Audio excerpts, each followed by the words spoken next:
Hi, hello, வணக்கம் மக்களே. நான் உங்கள் இன்ட்ரோவர்ட் பொண்ணு. இன்னைக்கு நம்ம ஸ்டீஃபன் கிங் அவர்கள் 1980ஸ்ல எழுதிய ஃபயர் ஸ்டார்ட்டர் அப்படிங்கிற கதையை தான் கேட்க போறோம். இந்த கதையுடைய கதாநாயகன் ஆண்டி மெக்கி அண்ட் கதாநாயகி இவருடைய 7 வயசு மகள் சார்லி. கதை தொடங்குறதே ஒரே பரபரப்போட தான். நம்ம ஹீரோ ஆண்டி அவரோட பொண்ணு சார்லியை கூட்டிட்டு நியூயார்க்ல ஒரு ரொம்ப பிஸியான ஸ்ட்ரீட்ல பதட்டத்தோடு நடந்துட்டு இருக்காரு. கிட்டத்தட்ட ஓட்டமும் நடையுமா தான் நடக்கிறாரு. திரும்பி திரும்பி யாரோ வராங்களான்னு பார்த்துட்டே போறாரு வேற. அதுக்கு ஏத்த மாதிரியே இவங்க 2 பேரையும் தொடர்ந்து ஒரு பச்சை கலர் கார் ஸ்லோவா வந்துட்டே இருக்கு. சார்லி சின்ன குழந்தை தானே, அவளால ஒரு அளவுக்கு மேல நடக்க முடியல. ஆண்டியாலயும் சுத்தமா முடியல.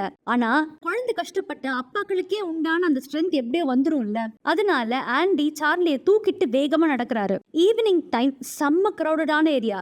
எப்படியாவது ஏதாவது கேப் கிடைக்காதா அப்படின்னு ஆண்டி தேடிட்டே போறாரு. அப்போ கரெக்டா ஒரு ரோட் கிராஸ் பண்ற மாதிரியான ஒரு இடம் வருது. அங்க சிக்னல் போட்டிருக்காங்க. அந்த சிக்னல் கிட்டக்க பெடஸ்ட்ரியன் கிராசிங்ல மக்களா கிரீன் சிக்னலுக்காக வெயிட் பண்றாரு ஆண்டி. ஆண்டி சிக்னல் தான் வெயிட் பண்றாருன்னு தெரிஞ்சதும் அந்த கிரீன் கலர் கார் கொஞ்சம் தூரத்திலேயே நிக்குது. கார்ல இருந்து 2 பேர் வெளியே வராங்க. அவங்கள பாக்குறதுக்கு ஏதோ அடியாட்கள் மாதிரி இருக்கு. அவங்க ஆண்டியை நோக்கி தான் வந்துட்டு இருக்காங்க.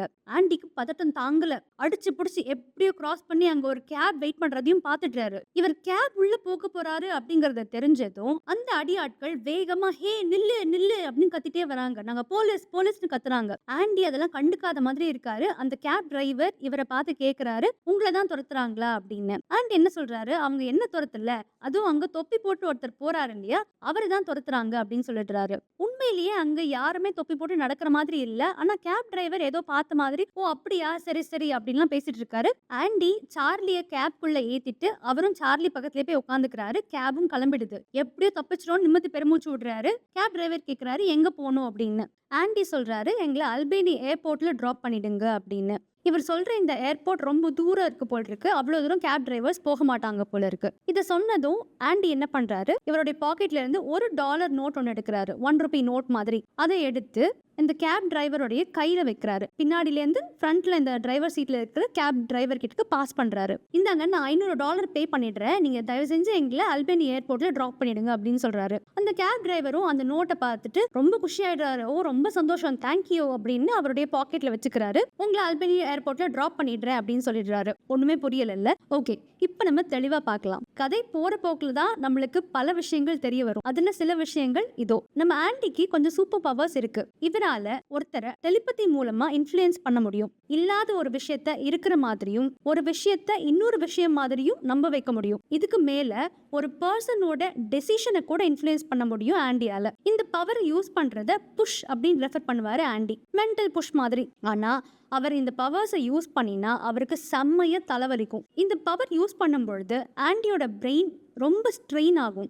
அதனால மைக்ரைன் ஹெட்டேக் மாதிரி வரும். சாதாரண தலைவலியா இருக்காது, ரொம்ப மோசமான தலைவலியா இருக்கும். மண்டைக்குள்ள குதிரைகள் ஓடுற மாதிரி ஃபீல் ஆனா எப்படி இருக்கும், அந்த மாதிரி எல்லாம் ஃபீல் ஆகும் ஆண்டிக்கு. அது டைம் ஆக இன்க்ரீஸ் ஆயிட்டே இருக்கும் போல் இருக்கு. ரொம்ப நேரம் ரெஸ்ட் எடுத்து அந்த தலைவலி சரியானதுக்கு அப்புறமா தான் இவரால நார்மல் ஸ்டேட்டுக்கு வர முடியும். இப்போ ஸ்ட்ரேஞ்சர் திங்ஸ்ல லெவன், ஹென்ரி, காளி இவங்களுக்கெல்லாம் வந்துட்டு மூக்குலேருந்து ரத்தம் வரும் தெரியுமா, பவாஸை யூஸ் பண்ணதுக்கு அப்புறமா. கிட்டத்தட்ட அந்த மாதிரி.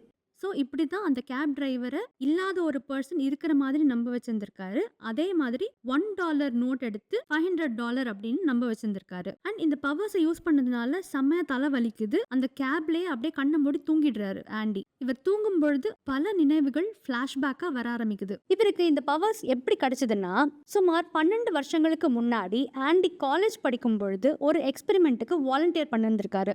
ஆண்டி படிச்சது இங்கிலீஷ். இவருடைய காலேஜோட சைக்காலஜி டிபார்ட்மெண்ட் அப்பப்ப பல எக்ஸ்பெரிமெண்ட்ஸ் கண்டக்ட் பண்ணுவாங்க. வாலண்டியர்ஸ்க்கு $100, $200 அப்படின்னு காசு கொடுத்துருவாங்க. ஆண்டி ஃபைனல் இயர் படிச்சுட்டு இருக்காரு. கையில பைசா இல்ல. உடனே பணம் தேவைப்படுது. அப்பதான் இந்த மாதிரி ஒரு எக்ஸ்பெரிமெண்ட்டுக்கு வாலண்டியர் தேடுறாங்க. வாலண்டியர் பண்ணினா $200 கிடைக்கும் அப்படின்னு இவருடைய ஃப்ரெண்டு சொல்லியிருந்திருக்காரு. அதை கேட்டுட்டு இவர் வாலண்டியர் பண்ணியிருந்திருக்காரு. இந்த எக்ஸ்பெரிமெண்ட்டை காலேஜ்ல கண்டக்ட் பண்ணின டாக்டருடைய பேர் டாக்டர் வான்லெஸ். இந்த எக்ஸ்பெரிமெண்ட்ல ஆண்டியோட சேர்த்து மொத்தம் 12 பேருக்கு ஒரு பர்டிகுலர் ட்ரக்கை கொடுத்திருப்பாங்க. அந்த ட்ரக்கோட பெயர் லாட் 6 அப்படின்னு சொல்லுவாங்க. அந்த ட்ரக்கோட விளைவாக தான் ஆண்டிக்கு இந்த சூப்பர் பவர் வந்திருந்திருக்கு. ஆஸ் யூஷுவல் எல்லா எக்ஸ்பெரிமெண்ட் மாதிரியும் அந்த ட்ரக் எல்லாருக்கும் சூப்பர் பவர்ஸ் கொடுக்கல. வாலண்டியர்ஸ்ல சில பேர் செத்துட்டாங்க, சில பேர் பைத்தியமாயிட்டாங்க, சில பேருக்கு வேற விதமான சைடு எஃபெக்ட்ஸ்லாம் இருந்திருக்கு. என்னென்னலாம் நடந்திருக்கு ஆண்டியோட பாஸ்ட்ல. நம்மளுக்கு போக போக தான் அந்த கதைகள் எல்லாம் தெரிய வரும். இந்த எக்ஸ்பெரிமெண்ட்ல தான் ஆண்டி இவருடைய ஃபியூச்சர் வைஃப், அதாவது நம்ம சார்லியோடைய அம்மாவை மீட் பண்ணிருந்திருப்பாரு. ஆண்டியோட வைஃப் பேர் விக்கி.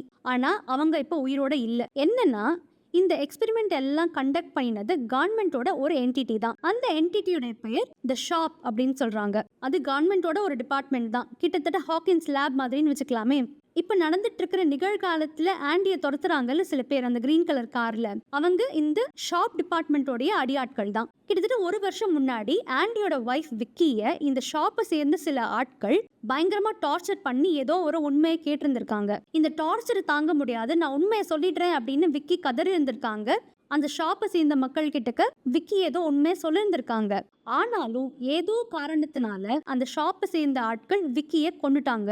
விக்கி இறந்ததுக்கு அப்புறமா இந்த ஒரு வருஷமாவே ஆண்டியும் சார்லியும் இங்க அங்கன்னு ஓடி ஒளிஞ்சுதான் வாழ்ந்துட்டு இருக்காங்க. இந்த ஷாப்புடைய ஆட்கள் இவங்களை கண்டுபிடிக்க கூடாது அப்படிங்கறதுல ஆண்டி ரொம்ப மும்மரமா இருக்காரு. இந்த ஷாப்பை சேர்ந்த அடியாட்கள் ஆண்டி அண்ட் சார்லி ரெண்டு பேரும் எதுக்கு துரத்துறாங்கன்னா, ஷாப் டிபார்ட்மெண்ட்டோட ஏதோ ஒரு பர்டிகுலர் இடத்துக்கு கூட்டிட்டு போய் அவங்க மேல சில எக்ஸ்பெரிமெண்ட்ஸை பண்ணி பார்க்கறதுக்கு தான் துரத்துறாங்க. ஏற்கனவே ஒரு தடவை சார்லியை கடத்தி கொண்டு போயிருந்திருக்காங்க போல இருக்கு. அதை நினச்சி ஆண்டிக்கு ரொம்ப கவலையாக இருக்குது. இந்த தடவை நம்ம சார்லியை எப்படியாவது காப்பாற்றணும் அப்படின்னு யோசிக்கிறாரு. ஆனாலும் அவங்களோட இன்ஃப்ளூயன்ஸை யூஸ் பண்ணி எப்படியோ ஃபாலோ பண்ணிகிட்டே வந்திருக்காங்க போல் இருக்கு.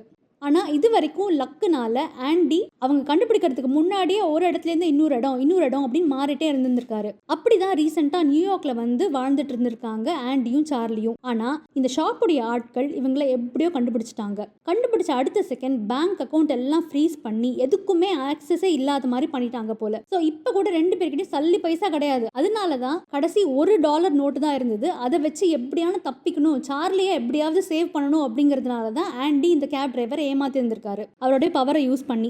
இப்போ நிகழ்காலத்துக்கு வரலாம். இப்போ நம்ம கேட்ட எல்லா விஷயங்களும் ஆண்டிக்கு வந்து ஃப்ளாஷ்பேக் தான். இவர் தலைவலி தாங்க முடியாம கேப்ல கண்ணை மூடி தூங்கிட்டு இருக்காரு. இவ்வளோ தூரம் டிராவல் பண்ணி வந்ததுல நடுராத்திரியே ஆயிடுது. இந்த கேப் டிரைவரும் அல்பேனி ஏர்போர்ட்ல டிராப் பண்ணிட்டு போயிடுறாரு. ஆண்டிக்கு சுத்தமா முடியல. சார்லி தான் இவரை கைத்தாங்கல கூட்டிட்டு போற மாதிரி இருக்கு. ஆண்டியும் சார்லியும் ஏர்போர்ட்குள்ள போறாங்க. அப்போ அங்க ஒர்க் பண்ணிட்டு இருக்கிற ஒரு பர்சன் இவரை பார்த்துட்டு, ச்சே என்ன குடிகாரம் பாரு அப்படின்னு நினைச்சுக்கிறாரு. ஆண்டி நிஜமாவே குடிக்கலங்கிற விஷயம் நம்மளுக்கு தானே தெரியும். ஆண்டியும் சார்லியும் அல்பேனி ஏர்போர்ட்குள்ளே போயிடுறாங்க. அங்கே போய் பேசஞ்சர்ஸ்க்கான சீட்டில் போய் உட்காந்துக்கிறாங்க. ஆண்டி சார்லிக்கு ஒரு அசைன்மெண்ட் கொடுத்து அனுப்புகிறாரு. இப்போ தான் நம்மளுக்கு அடுத்த சர்ப்ரைஸ் வருது. மோஸ்ட்லி நம்ம கெஸ் பண்ணியிருந்திருப்போம், சார்லிக்கும் சில சூப்பர் பவர்ஸ் இருக்குது. சார்லியோட ஒரு குட்டி பவர் என்னன்னா டெலிகைனசிஸ், மைண்டால் பொருட்களை நகர்த்த முடியும். அதே மாதிரி இன்னொரு ரொம்ப முக்கியமான பவர் என்னன்னா பைரோகைனசிஸ் அப்படின்னு சொல்லுவாங்க. Fire starting capability.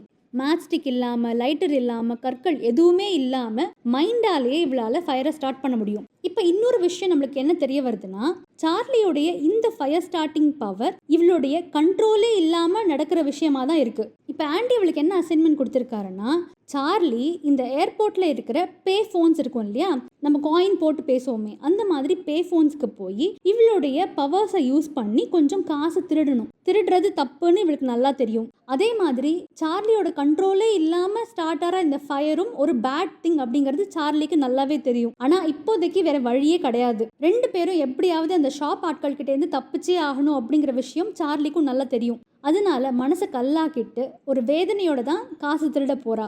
யாரும் பார்க்காத போது ரொம்ப சாமர்த்தியமா சார்லி என்ன பண்றா, ஒரு ஃபோன் பூத்துக்குள்ளேயும் போய் அந்த காயின் போடுற இடம் இருக்கும் இல்லையா, அது கிட்டக்க ஒரு கவரை வச்சுட்டு இவளுடைய பவர்ஸை யூஸ் பண்றா. அந்த காயின் ஸ்லாட்ல இருந்து காயின்ஸ் எல்லாம் இந்த கவருக்குள்ள வந்து விழுது. இப்படி ஒரு பூத்தா போறா. யாருக்குமே சஸ்பிஷன் வராத மாதிரி தான் செய்யறா. அப்ப கரெக்டா என்ன ஆகுது, இவன் நின்றுட்டு இருக்கிற பூத்துக்கு பக்கத்துல வேற ஒரு ஃபோன் பூத்ல ஒரு ஆள் யார்கிட்டயோ பேசிட்டு இருக்கான். அந்த பூத்தோட கதவை திறந்து வச்சுட்டு பேசிட்டு இருக்கான். அவன் பேசுற விஷயம் சார்லிக்கு சுத்தமா பிடிக்கல. யாரையோ ஏமாத்திட்டு இருக்கான் அப்படிங்கிற விஷயம் சார்லிக்கு நல்லா தெரியுது. இதனாலேயே என்ன ஆகுது, இவளை அறியாமையே அந்த ஆளுடைய காலில் இருக்கிற ஷூ மட்டும் தீப்பத்தி எரிய ஆரம்பிக்குது. எல்லார் கண்ணுக்கும் சார்லி வந்து ஒரு சாதாரண குழந்தையா தான் கண்ணுக்கு தெரியவா. அவளுக்கு இந்த மாதிரி ஃபயர் ஸ்டார்டிங் கேப்பபிலிட்டிஸ் இருக்குங்கிற விஷயம் யாருக்குமே தெரியாது இல்லையா. அதனால இந்த ஃபயரை சார்லியோட யாருமே கனெக்ட் பண்ணல இது வரைக்கும். இந்த ஃபயர் ஆரம்பிச்சதும் சார்லிக்கு செம்ம பயம். கையில இருக்கிற கவரை கெட்டியா பிடிச்சிட்டு ஓடி போய் ஆண்டி கிட்ட போய் அழறா. ஆண்டி தான் சமாதானப்படுத்துறாரு. நல்ல வேளை அவனோட ஷூ மட்டும் தான் பத்தி எரிஞ்சுது, அவனுக்கு எந்த டேமேஜும் ஆகல, நீ கவலைப்படாத அப்படிலாம் சொல்றாரு. இதுல இன்னொரு அட்வான்டேஜும் இருக்கு. எல்லாருமே இப்படி டிஸ்ட்ராக்ட் ஆகிருக்கும் பொழுது சார்லியும் ஆண்டியும் என்ன பண்றாங்க, அந்த ஏர்போர்ட்டோட பின்னாடி இன்னொரு எக்ஸிட் இருக்கு, அது வழியா வெளியே வந்துடுறாங்க. இப்போ ஆண்டியோட பிளான் என்னன்னா, சார்லியை கூட்டிட்டு ஹைவேக்கு போயிடணும். அங்க வர ஏதாவது ஒரு வண்டியை நிறுத்தி லிஃப்ட் கேட்டு வேற எங்கேயாவது போயிடணும். இங்க மாத்தி அங்க மாத்தின்னு போனாதானே இவங்க ட்ரேஸ் எல்லாம் விடாம போக முடியும். பப்ளிக் டிரான்ஸ்போர்ட்டோ இல்லை ஏர்பிளேனோ ஏதாவது எடுத்தால் ஈஸியாக ட்ரேஸ் பண்ணி வந்துடுவாங்க. ஆனால் லிஃப்ட் கேட்டு போனாக்க ரொம்ப ஈஸியாலாம் ட்ரேஸ் பண்ண முடியாது. அதுதான் இவருடைய பிளான். அதுக்கு ஏற்ற மாதிரியே ஆண்டியும் சார்லியும் ஏர்போர்ட் விட்டு வெளியே போய் சில நிமிடங்கள்லேயே ஏர்போர்ட் வாசலுக்கு அதே பச்சை கலர் கார் வந்து நிற்குது. போச்சு, ஆண்டியையும் சார்லியையும் இந்த அடியாட்கள் கண்டுபிடிச்சிருவாங்களா? என்ன நடக்கும் பார்க்கலாம் அடுத்த எபிசோட்ல. இந்த கதை உங்க எல்லாருக்கும் பிடிச்சிருக்கும்னு நம்புறேன். பிடிச்சிருந்தா லைக் பண்ணுங்க, சேனலுக்கு சப்ஸ்கிரைப் பண்ணுங்க. அடுத்த எபிசோட்ல சந்திக்கலாம். நன்றி, வணக்கம்.